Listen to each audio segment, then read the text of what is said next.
کہ اللہ رب العالمین کا بہت بڑا شکر ہے اور اس کا احسان عظیم ہے ہمارے اور آپ کے اوپر کہ اس نے ہمیں اور آپ کو اسلام کی دولت سے مالا مال کیا، مذہب اسلام اس نے ہمیں اور آپ کو دیا ہے۔ اور یہ اسلام صرف محمد الرسول اللہ صلی اللہ علیہ وسلم کا دین نہیں رہا، سب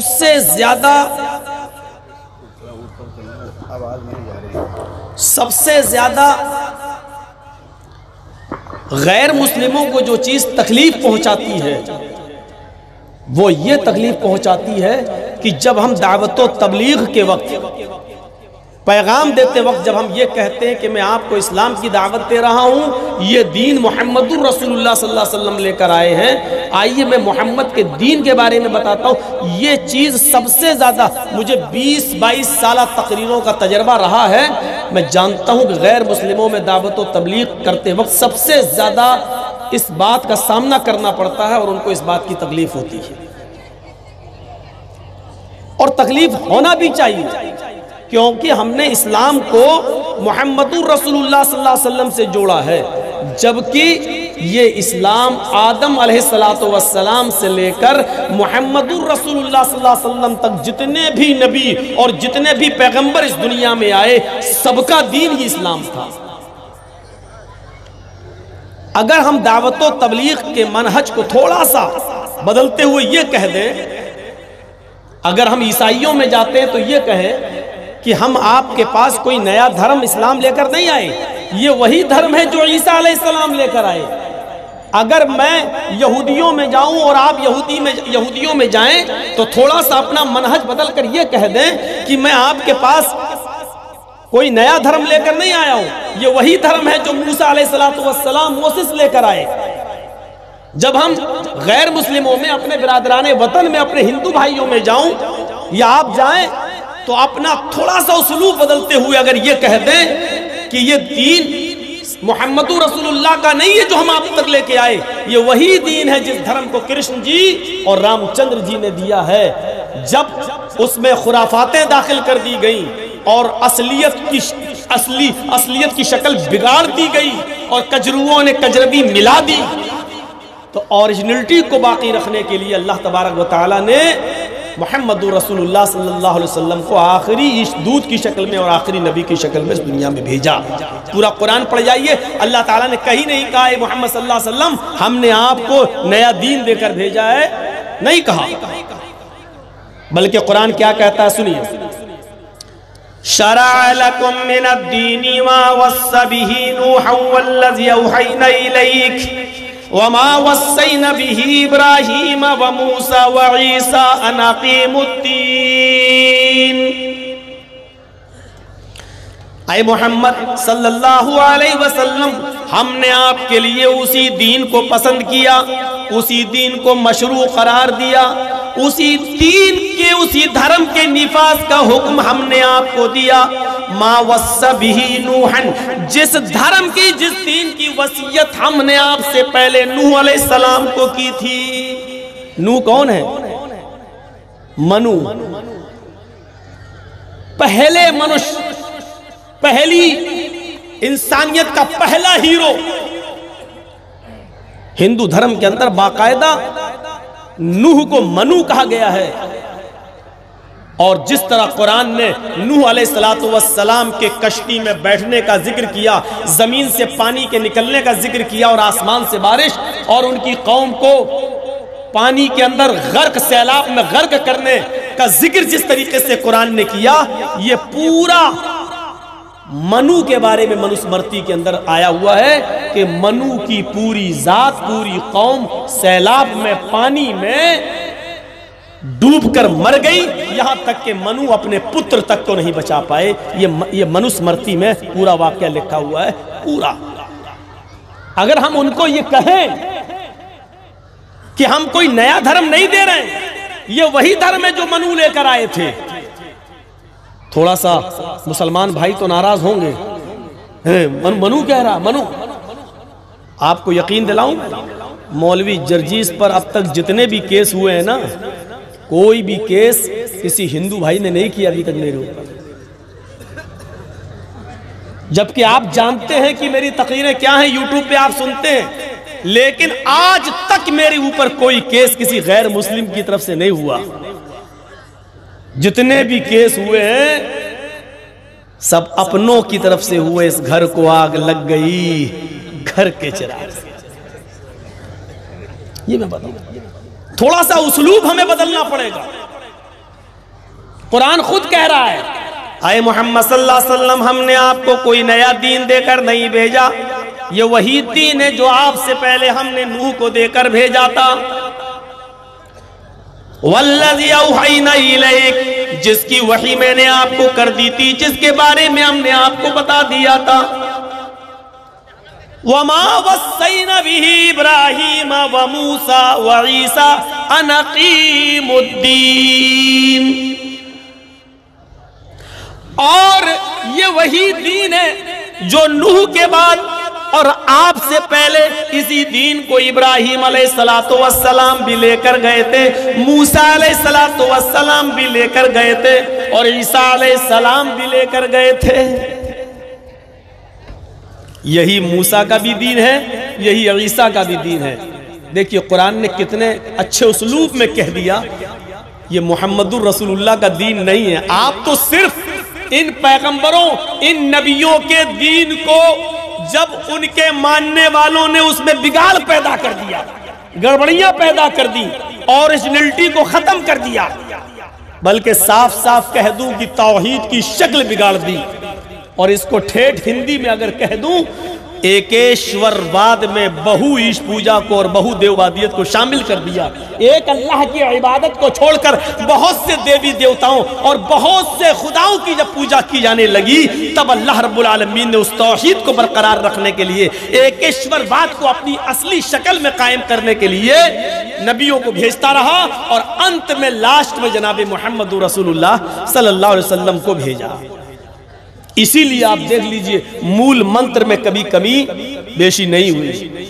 سارے دھرموں کا مول منتر ایک ہے، سارے مذہب کا مول منتر ایک ہے، سارے دھرم کا کلمہ بھی ایک ہے، آج تک ایک ہے، ایک چلا رہا ہے اور آج تک ایک ہے، اور اسی کو قرآن نے ان شبدوں میں کہا ہے، قُلْ يَا أَهْلَ الْكِتَابِ تعالوا الى كلمة سواء بيننا وبينكم ألا نعبد إلا الله ولا نشرك به شيئا ولا يتخذ بعضنا بعضا أربابا من دون الله۔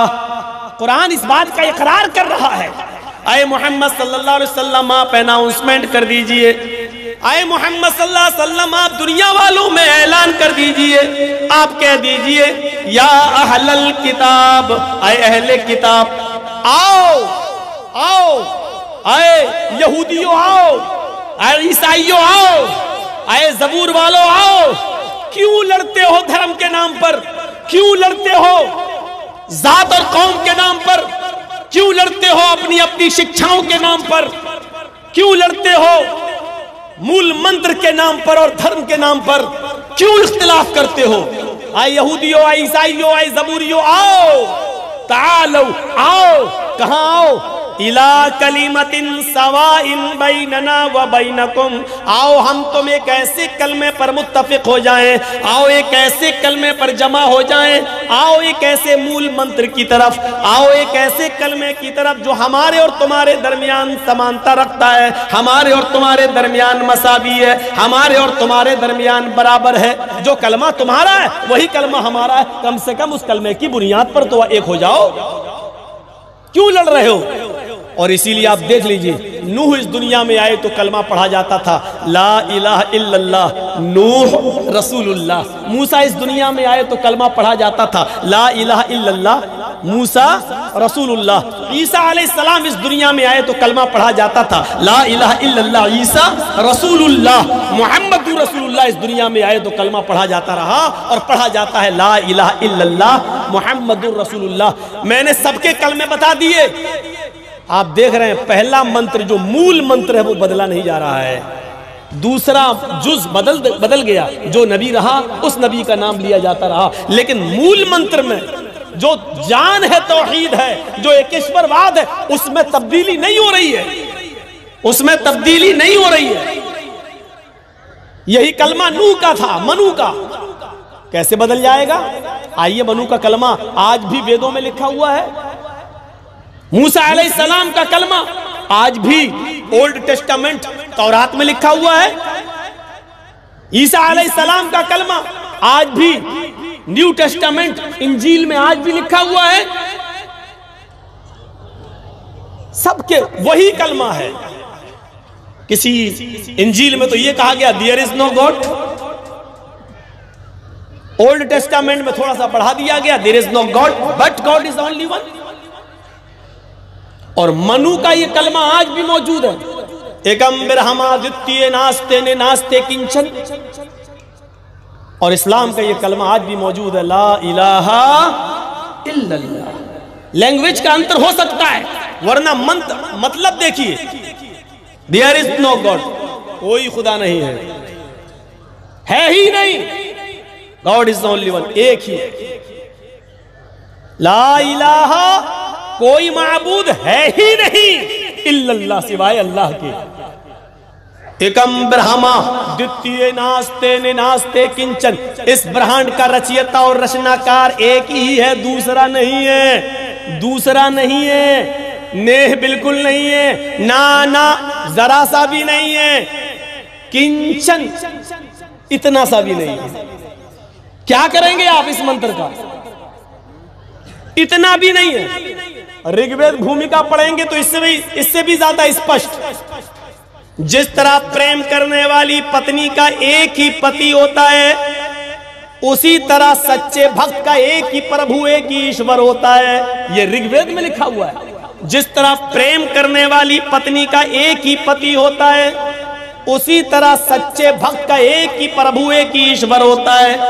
جس طرح اپنے پتی کو چھوڑ کر بہت سے مرد رکھنے والی پتنی نہیں ویشیا کہلاتی ہے۔ کتنا ہارڈ جملہ ہے وید کا۔ ہم سے بھی اسٹیج پہ کہا جا رہا تھا کسی کو ٹھیس نہیں پہنچنی چاہیے، لیکن کیا کریں، مجبوری ہو جاتی کبھی کبھی ہم لوگ بھی، اب اس کو کیسے ہم بدلیں۔ جس طرح اپنے مرد کو، اپنے پتی کو چھوڑ کر بہت سے پتیوں کو، بہت سے مردوں کو رکھنے والی پتنی نہیں ویشیا کہلاتی ہے، طوائف کہلاتی ہے، اسی طرح ایک پربھو کو چھوڑ کر بہت سے دیوی دیوتاؤں پر بلیو کرنے والا، وشواس رکھنے والا ویشیا سمان ہوتا ہے۔ یہ رگ وید میں لکھا ہے، میں کیا کروں؟ اور یقین مانیے میں نے بہت اپنے جملوں کو کنٹرول کیا ہے،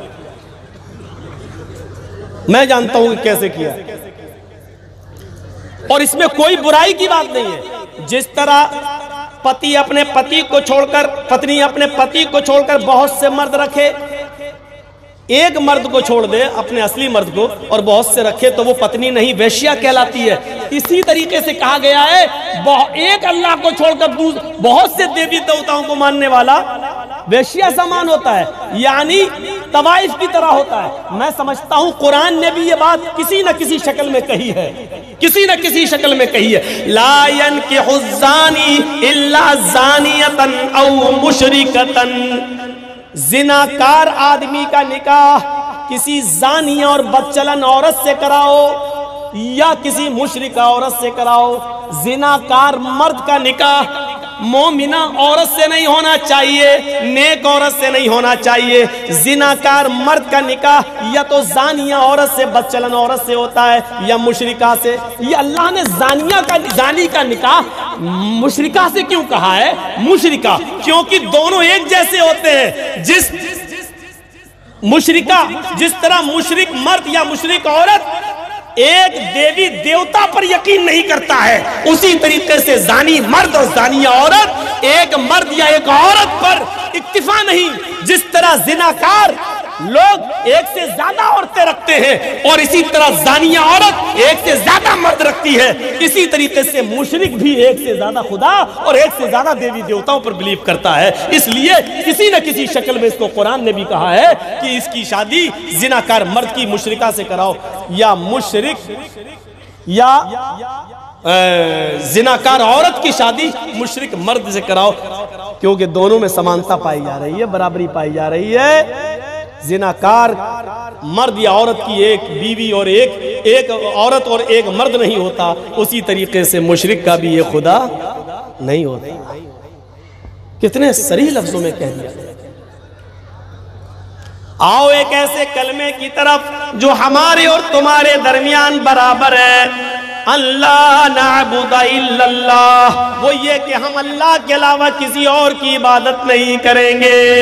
یہ سب میں ہے، سب میں اللہ کے علاوہ کسی کی عبادت نہیں ہونی چاہیے، نہیں۔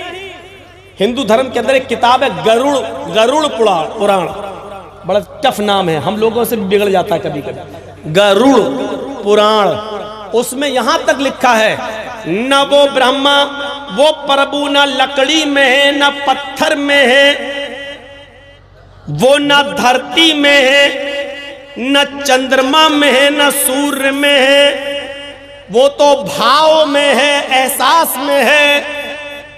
مورخ لوگ لکڑی میں پربھو کو ڈھونڈتے ہیں، پتھر میں ڈھونڈتے ہیں۔ مورخ لوگ ہیں وہ جو لکڑی میں ڈھونڈتے ہیں، مورخ ہیں وہ لوگ جو پتھر کی مورتی میں پربھو یعنی ایشور کو ڈھونڈتے ہیں۔ مورخ، یہ گروڑ پران کہہ رہا ہے کہ مورخ ہیں وہ لوگ، پاگل ہیں وہ لوگ۔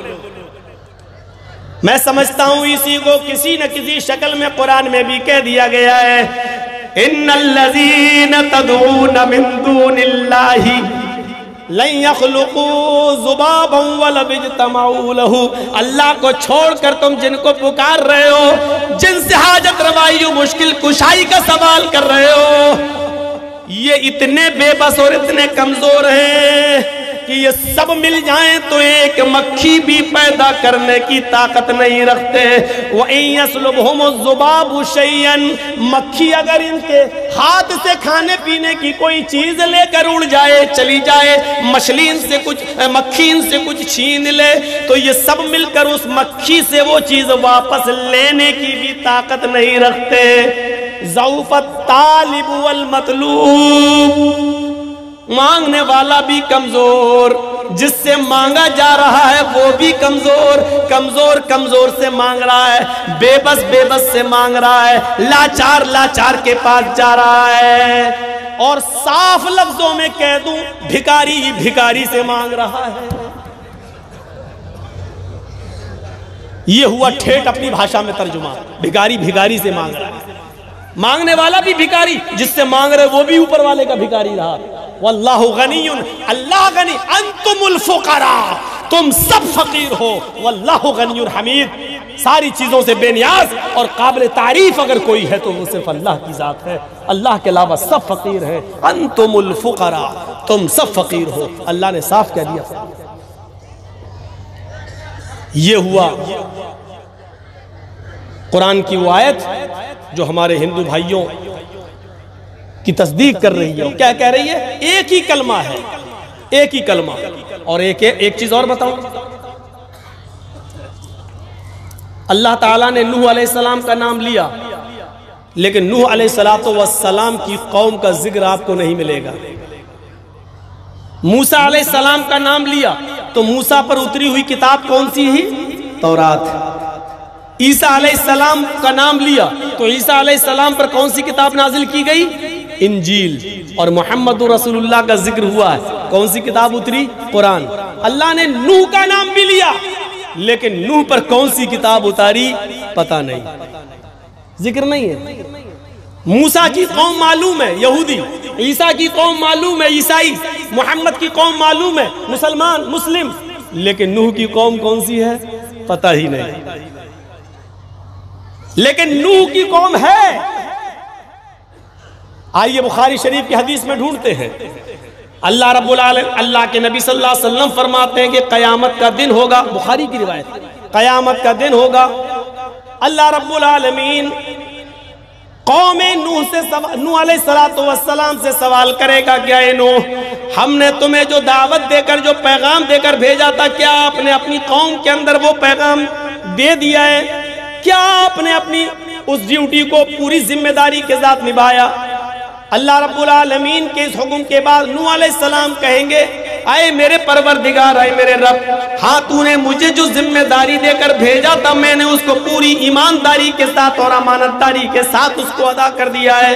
یقین نہیں آتا تو میری قوم سے پوچھ لے۔ جب اللہ تعالیٰ قوم نوح سے سوال کرے گا، بخاری کے الفاظ، اللہ تعالیٰ قوم نوح سے پوچھے گا، اے نوح، کیا تمہارے پاس کوئی ڈرانے والا آیا تھا؟ کیا تمہارے پاس کوئی پیغمبر نہیں آیا تھا؟ کیا تمہارے پاس کوئی ڈرانے والا نہیں آیا تھا؟ کیا تمہارے پاس کوئی کتاب نہیں آئی تھی؟ تو قوم نوح جواب دے گی، اے اللہ، میرے پاس ڈرانے والا تو آیا تھا، میرے پاس کوئی سچیت کرنے والا تو آیا تھا، کوئی اللہ کے عذاب سے ڈرانے والا تو آیا تھا، توحید کی دعوت لے کر تو کوئی آیا تھا، لیکن اے اللہ وہ کون تھا یہ مجھے نہیں معلوم، وہ کون تھا وہ مجھے نہیں معلوم۔ یہ بخاری کی حدیث میں لکھا ہے، قوم نوح کہہ دے کہ اللہ کوئی آیا تو تھا لیکن کون تھا یہ ہمیں نہیں معلوم۔ اب دیکھیے ہندوؤں کے بڑے سے بڑے پنڈتوں کو آپ بٹھا لیجئے، آکسفورڈ یونیورسٹی لندن میں 4 دوست اس میں تعلیم حاصل کر رہے ہیں، ایک یہودی، ایک عیسائی، ایک مسلمان، ایک ہندو، چاروں انڈیا کے۔ جو ہندو ہے اس کا نام ہے کرشنا مینن۔ چاروں دوست کھانے کی ٹیبل پر بیٹھے ہوئے اور کھانا کھا رہے ہیں، اچانک ذکر چھڑ گیا۔ ایک مسلمان سوال کر رہا ہے، یہ میرا عیسائی دوست ہے، اس سے پوچھو کہ تم کس نبی کو مانتے ہو؟ یہ کہے گا جیسس، عیسیٰ علیہ السلام کو۔ یہ ہمارا یہودی دوست ہے، اس سے پوچھو کہ تم کس کو مانتے ہو؟ وہ کہے گا موسیس، موسیٰ علیہ السلام کو۔ میں مسلمان ہوں، اگر مجھ سے کوئی پوچھے تم کس نبی کو مانتے ہو تو میں کہوں گا محمد رسول اللہ صلی اللہ علیہ وسلم کو۔ ایمان تو میرا سب نبیوں پر ہے، لیکن پیروی کس کی کرتے ہیں، اطاعت کس کی؟ محمد رسول اللہ صلی اللہ علیہ وسلم کی۔ ان کو اپنے نبی کا نام معلوم ہے، ان کو اپنے نبی کا نام معلوم ہے، مجھے اپنے نبی کا نام معلوم ہے۔ آئے کرشنا، تم بھی ہمارے دوستوں انڈیا سے بلونگ کرتے ہو، ذرا یہ بتاؤ کہ تم کس نبی کو مانتے ہو، تمہارا نبی کون ہے؟ کرشنا مینن خاموش۔ اس مسلمان نے سوال کیا، ہمارے نبی محمد رسول اللہ پر قرآن اترا، ان کے نبی موسیٰ پر تورات اتری، ان کے نبی عیسیٰ پر انجیل اتری۔ اے میرے دوست کرشنا، تمہارے نبی پر کون سی کتاب اتری؟ اس نے جھٹ سے کہہ دیا چاروں وید۔ وید آسمانی کتاب، آکاشی کتاب اس نے کہہ دیا۔ اب دیکھیے اس مسلمان نے پھر سوال گھما کر دیا، اے کرشنا، وید آسمانی کتاب مانتے ہو تم، تو ہمیں معلوم ہے میری آسمانی کتاب قرآن ہے، اس کو لانے والے محمد رسول اللہ ہیں۔ یہ عیسائی ہے، یہ جانتا ہے کہ انجیل آسمانی کتاب اور اس کتاب کو لانے والا نبی عیسیٰ ہے، اور یہ یہودی ہے، یہ بھی مانتا ہے کہ ہماری آسمانی کتاب تورات ہے اور اس کتاب کو لانے والے نبی موسیٰ ہیں۔ اے کرشنا مینن، تمہاری آسمانی کتاب جو ہے وید ہے، اس آسمانی کتاب کا لانے والا نبی، اوتار، رشی، منی، پیغمبر، میسنجر، پروفٹ کون ہے؟ کرشنا مینن پھر خاموش۔ کہنے لگا کتاب تو آسمانی ہے، آکاشی ہے، لیکن اس کتاب کا لانے والا کون ہے ہمیں نہیں معلوم۔ آج بھی ہندو قوم ایک ایسی قوم ہے جس کو وید آسمانی کتاب تو مانتی ہے، لیکن اس کتاب کا لانے والا نبی کون ہے وہ کہتی ہے ہمیں نہیں معلوم۔ اور قیامت کے دن نوح علیہ السلام کی قوم یہ کہے گی کہ اے اللہ میرے پاس آسمانی کتاب تو آئی تھی، ڈرانے والا تو آیا تھا، لیکن کون تھا یہ ہمیں نہیں معلوم۔ بخاری کی اس حدیث سے کسی حد تک کلیئر ہو رہا ہے کہ ہو سکتا ہے ہندو دھرم کا تعلق حضرت نوح علیہ السلام سے گہرا ہو۔ میں ابھی بھی کلیئر نہیں کہہ سکتا ہوں، کوئی یہ نہ کہے کہ مولانا صاحب ہندو دھرم کو قوم نوح علیہ السلام کی قوم کہہ گئے، لیکن بخاری کی حدیث سے جب بہت سے لوگ مسائل کا استدلال کرتے ہیں تو ایک یہ میرا بھی ایک استدلال ہو سکتا ہے کہ نوح علیہ السلام کی قوم قیامت کے دن یہ کہے گی اللہ مجھے نہیں معلوم۔ آیا تو تھا کوئی، لیکن کون آیا تھا یہ مجھے نہیں معلوم۔ اور ہندو دھرم ایک ایسی قوم ہے جو یہ کہتی ہے کہ میرے پاس ڈرانے والا نبی تو آیا تھا، لیکن کون تھا یہ مجھے نہیں معلوم، یہ مجھے نہیں معلوم۔ اور پھر سب سے پرانا دھرم، پراچین دھرم ہندو دھرم، اور مورتی کی سب سے پہلی پوجا اور مورتی کی سب سے پہلی تپسیا اور عبادت اور مورتی پوجا سب سے پہلے اگر چلی ہے تو قوم نوح کے اندر۔ نوح علیہ السلام کے انتقال کے بعد نوح علیہ السلام کی قوم کے 5 بزرگ ود، سوا، یغوث، یعوق، نصر، ان 5 بزرگوں کی مورتیاں بنا کر سب سے پہلے مورتی کی پوجا کی شروعات نوح علیہ السلام کے زمانے سے ہو رہی ہے، نوح کے انتقال کے بعد نوح کی قوم سے ہو رہی ہے۔ اور آپ جانتے ہیں کہ ہندو دھرم کے اندر مورتی پوجا سے نیچے کوئی شروعات ہی نہیں ہوتی ہے، اور یہ بھی بہت پراچین قوم ہے، پرانی قوم ہے، اور یہ اسی زمانے سے مورتی پوجا کرتی چلی آ رہی ہے۔ بتائیے، اسلوب بدل دو، یہ کہنے کی ضرورت نہیں کہ یہ محمد صلی اللہ علیہ وسلم کا دین ہے، یہ کہہ دو کہ محمد صلی اللہ علیہ وسلم تھے، ہمارے نبی ہیں، لیکن یہ وہ نبی ہے، انہوں نے کوئی نیا دین نہیں دیا، یہ وہی دین ہے جو منو لے کر آئے، جو کرشن جی لے کر آئے، جو رام چندر جی لے کر آئے۔ رام چندر جی کا کیا دھرم تھا آپ تو جانتے ہیں، میری کسی تقریر میں دیکھ لیجئے، والمیکی رامائن، یہ والی نہیں، یہ جو ابھی چلی ہے، یہ تو ابھی لکھی گئی ہے کچھ دن پہلے، تلسی داس جی والی رامائن کا تو وجود ابھی سے ہوا ہے، زیادہ دن نہیں ہوئے۔ رام چرت مانس کا پرانی رامائن جو 2000 سال پہلے لکھی گئی تھی ہندو دھرم کے آستھا اور عقیدے کے مطابق، 2000 سال پرانی جو کتاب ہے ان کی والمیکی رامائن، اس میں آج بھی لکھا ہوا ہے کہ جب راوڑ سیتا کا ہرن کر کے لے گیا اور ہنومان اور لکشمن جب تلاش کر کے سیتا کو لے کر آئے تو سیتا جی اپنے پتی رام چندر جی کا آشیرواد لینے کے لیے ان کے پیروں پہ گر پڑی اور ان کے پیر چھونے لگی کہ مجھے آشیرواد دو، آپ کے آشیرواد سے میں بچ گئی۔ اور ہنومان جی نے اور لکشمن نے ہم کو راوڑ کے چنگل سے نکال لیا اور بچا لیا، اور راوڑ ہماری عزت پر ہاتھ نہیں ڈال سکا، یہ لوگ ہمیں بچا کر لائے۔ تو رام چندر جی کے جب پیر چھوئے، اپنے پتی کے جب پیر چھونے لگی تو والمیکی رامائن میں لکھا رام چندر جی نے اٹھا لیا اپنی پتنی کو، پیر نہیں چھونے دیے، یہ کاندھا پکڑا اور کھڑا کر دیا اور کیا کہا، رام رامائے نمہ رام رامائے ستیم استی، ہے سیتا میں تیرا رام ہوں، رام رامائے، تیرے رام کا رام ہے اوپر والا۔ جب آئے آ جائے سنسکرت بھاشا میں رام رامائے، تو آئے جب آ جائے تو اس کا مطلب کا لیے، کے لیے، کو لیے، کا کے کی کا ترجمہ ہو جاتا ہے۔ رام رامائے، رام کے رام کو نمہ نمسکار کرو، پرنام کرو، سر جھکاؤ، رام رامائے نمہ رام رامائے ستیم استی، ہائے سیتا تو میرے پیر کیوں چھو رہی ہے، میرے پیر کیوں پکڑ رہی ہے، میرے سامنے کیوں جھک رہی ہے، میں تیرا رام ہوں اور رام کا رام ہے اوپر والا، رام رامائے نمہ، سیتا رام کے رام کو پرنام کرو، میں تیرا رام ہوں، اپنے رام کے سامنے مت جھکو، اس رام کے سامنے جھکو جو تیرے رام کا بھی رام ہے۔ رام چندر جی نے اپنی پتنی کو پیر نہیں چھونے دیے، اپنے سامنے سر نہیں جھکانے دیا، اپنے سامنے جھکنے نہیں دیا۔ رامائن کی یہ پنکتی کسی نہ کسی شکل میں سنن نسائی اور ابن ماجہ کے صفحات پر دیکھی جا سکتی ہے۔ اللہ کے نبی جناب محمد رسول اللہ صلی اللہ علیہ وسلم کے پاس جب ہیرا شہر سے ایک صحابی آئے، کہنے لگے کہ اللہ کے رسول، ہم نے ہیرا شہر کے اندر یہودیوں اور عیسائیوں کو دیکھا ہے کہ وہ اپنے اپنے بادشاہوں کے سامنے سجدہ کر رہے ہیں، آپ زیادہ حقدار ہیں کہ ہم آپ کو سجدہ کریں، آپ زیادہ حقدار ہیں، جب وہ لوگ اپنے بادشاہوں کے سامنے سجدہ کر سکتے ہیں تو ہم اپنے رسول کے لیے، اللہ کے پیغمبر کے سامنے سجدہ کیوں نہ کریں؟ تو اللہ کے نبی صلی اللہ علیہ وسلم نے بجائے جواب دینے کے، ان کو بجائے منع کرنے کے، ڈائریکٹ منع کرنے کے، آپ نے ان سے ایک سوال کر لیا۔ آپ نے فرمایا امررت بقبری اتسجد لہو، کیا جب تم میری قبر کے پاس سے گزرو گے تو کیا تم اسے سجدہ کرو گے؟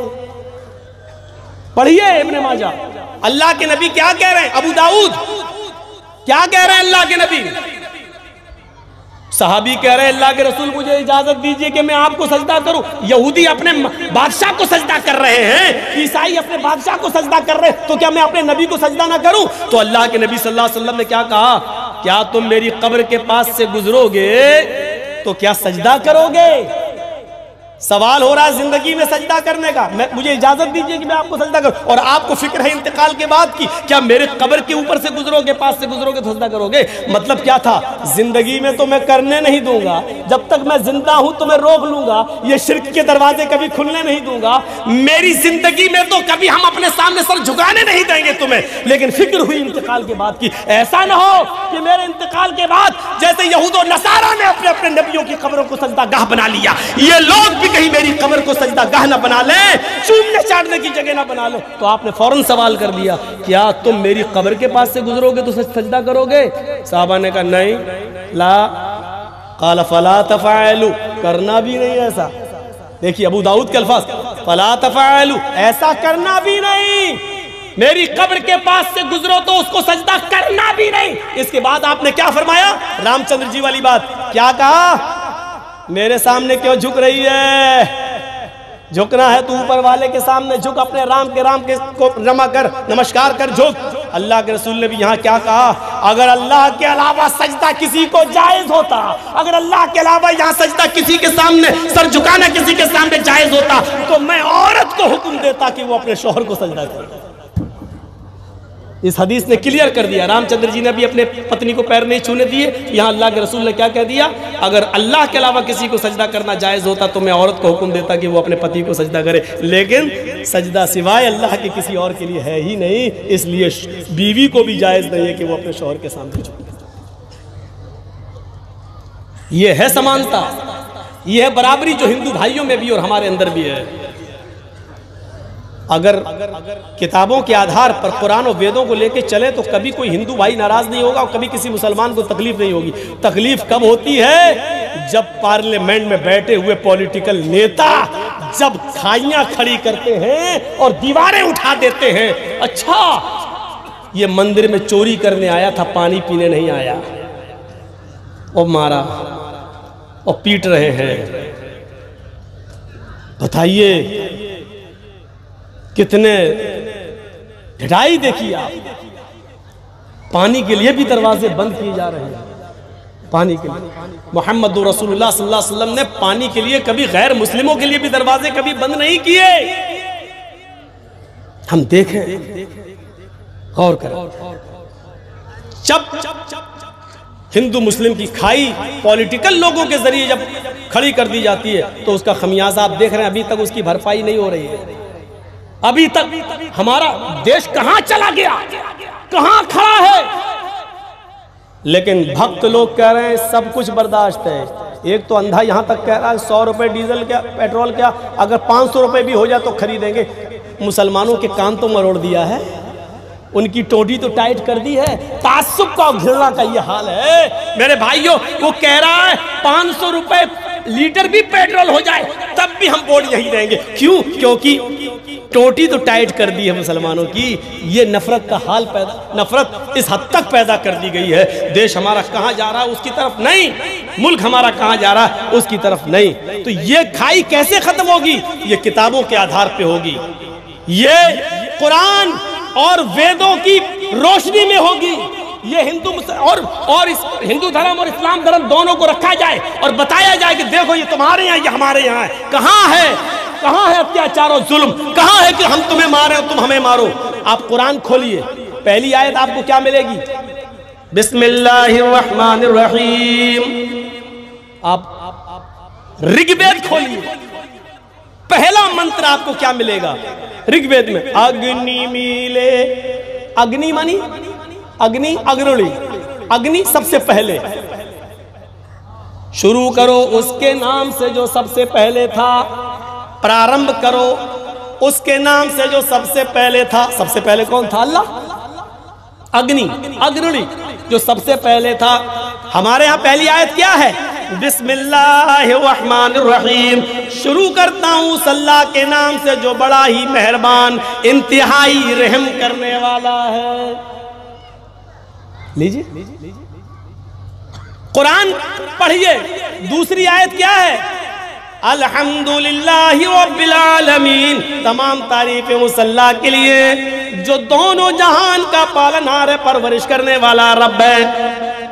رگ وید کا دوسرا منتر کیا ہے؟ مہی دیوسے سوتو پرشٹوتی، مہی دیوسے سوتو پرشٹوتی، مہی منی مہان ہے، دیوس سے ہمارا دیوتا، سوتو جس کے لیے ساری کی ساری پرشٹوتی پرشنسائیں ہیں۔ اب اس کا ترجمہ یہ ہوگا مہی دیوسے سوتو پرشٹوتی، مہان ہے ہمارا وہ دیوتا جس کے لیے ساری کی ساری تعریفیں، ساری کی ساری پرشنسائیں ہیں۔ ان منتروں کو دیکھ کر ہی تو کبھی میں نے کہا تھا کون کہتا ہے ہم تم میں جدائی ہوگی، کون کہتا ہے ہم تم میں جدائی ہوگی، یہ ہوائی تو کسی دشمن نے اڑائی ہوگی۔ ہندو اور مسلمانوں کو کتابیں کبھی الگ نہیں کرتی ہیں، قرآن اور وید کبھی الگ نہیں کرتے ہیں۔ یہ پارلیمنٹ میں بیٹھے ہوئے پولیٹیکل نیتا ہمیں اور آپ کو ایک دوسرے کے قریب نہیں آنے دیتے ہیں، کیونکہ شارٹ کٹ میں کہہ دوں پاپی پیٹ کا سوال ہے۔ یہ پیٹ کی آگ کیسے بجھے گی؟ انہی کے نام پر تو روزی روٹی کمائی جا رہی ہے۔ آپ پڑھیے قرآن کی تیسری آیت، الرحمن الرحیم، جو بڑا مہربان ہے، انتہائی رحم کرنے والا ہے۔ رگ وید کا تیسرا منتر اگر آپ پڑھیں گے تو لکھا ہے بسور دیامان، جو بڑا دیالو ہے، بڑا کرپالو ہے، اس کی کرپا اور دیا کی کوئی سیما نہیں ہے۔ بسور دیامان، جس کی دیا کی کوئی سیما نہیں ہے، بڑا دیالو ہے، جس کی اسیمت دیا ہے، جو بے شمار رحمتوں کا مالک ہے، اس کی رحمت کی، اس کی کرپا کی، اس کے رحم و کرم کی کوئی حد نہیں ہے۔ الرحمن الرحیم، جو بڑا ہی رحم کرنے والا، انتہائی مہربان ہے۔ کہاں چلا گیا یہ معاملہ؟ کیا کر رہے ہو بھائی؟ بیچ میں مت اٹھو۔ چاچا کہاں جا رہے ہو؟ ہم سب جو چاچی کے پاس جا رہے ہو، اب تو چاچی سو گئی ہوں گی، کیا کرو گے وہاں جا کے؟ نہ بھئی اتنی رات میں 2:20 ہم سوچے گھر جا رہے ہیں، چاچی بیچاری وہ بھی سو گئی ہوں گی۔ بسور دیامانا، جو بڑا دیالو اور کرپالو ہے، جس کی دیا کی کوئی سیما نہیں ہے۔ دیکھیے کتنا بھائی چارہ ہے، بھائی چارہ۔ ارے جا بھی رہے تو محبت ہے، ہونا چاہیے۔ جلسہ سننا کوئی فرض تھوڑی ہے، گھر پہ اگر جا رہے ہیں تو اچھی بات ہے۔ اگر آدمی پوری رات جلسہ نہ سنے اور فجر کی نماز جماعت کے ساتھ پڑھ لے تو میں سمجھتا ہوں کہ رات بھر کے جلسے سے بہتر ہے۔ پوری رات 2, 2:30, 3 بجے تک جلسہ سنے اور گھر جا کے سو جا کر اور فجر کی نماز نہ پڑھے تو سمجھ لو کہ آپ کا پورا پیسہ بیکار، چوپٹ، ایک بھی نیکی ہمارے نام اعمال میں الٹے گناہگار اور ہو۔ تو اگر کوئی جا رہا تو اچھی بات ہے، لیکن فجر میں اٹھنے کی نیت ہو۔ اے بھیا بیٹھ جاؤ تھوڑا سا، ہمیں بھی ڈسٹرب ہوتا بھائی۔ تو کتنا پیار ہے، کتنی محبت ہے۔ دھرم کبھی بگاڑ نہیں سکھلاتے۔ اور سن لیجئے، بہت صاف کہہ دوں، جس دھرم کے اندر بگاڑ ہو اور ایک دوسرے کو ایک دوسرے سے توڑنا سکھایا جاتا، وہ دھرم ہی نہیں ہے، وہ دھرم ہی نہیں ہے۔ ایک دوسرے کے خلاف اکسایا جاتا ہو، وہ دھرم ہی نہیں ہے۔ قرآن کریم انسانیت کی اور مانوتا کی سب سے بڑی مثال پیش کرتا ہے۔ کیا کہتا ہے؟ من قتل نفسا، جس نے کسی نفس کو، کسی منشی کو، کسی انسان کو قتل کر دیا، بغیر نفس، بغیر کسی بدلے کے یا عمدن، بغیر کسی جرم کے اور بنا کسی غلطی کے، اگر کسی نے کسی انسان کو، کسی ایک منشی کو مار دیا، صرف ہندو مسلمان کی قید نہیں،